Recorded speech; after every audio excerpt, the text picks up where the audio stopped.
Hello guys! Welcome back po ulit sa aking vlog. At ang i-vlog ko po ngayon is a business na pinagkakaabalahan ko po. Isa po siyang condotel na pagmamayari po ni AGV TV, ang aking tita. Yan, dahil nga nandun siya sa ibang planeta, charot, nasa Japan siya at bihira lang siya umuwi ng Pinas. Kaya ako po yung magmamanage ng unit na to, na kanyang condotel. Ipapakita ko po sa inyo yung lugar at kung yung malapit na mga tulad ng restaurant, kung ano yung mga malalapit na pwede nyo ring puntahan kung kayo ay mag-book dito. At ang kagandahan din po sa kanya is tapat lang siya mismo ng Terminal 3. So kung ikaw ay mahilig mag-travel at gusto mo munang mag-stay, maghanap ka ng mapag-stayhan na hindi malayo sa airport dahil baka malate ka. So ayan, napaka ano po niya, maganda po dito. At katabi lang po niya yung Savoy Hotel. Pero for me mas maganda to kaysa Savoy Hotel, syempre. Pero kasi nga nakapasok na kasi ako sa Savoy Hotel. So nakita ko na yung room ng Savoy Hotel. So ayan, tignan po natin yung video.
So, ayan guys, nakita niyo na po yung loob ng unit na to at yung mga lugar na pwede ninyong puntahan kung kayo ay mag-stay dito.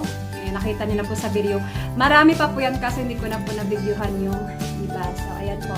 If you want to book, guys, you can contact me. I will put my Facebook page in the description.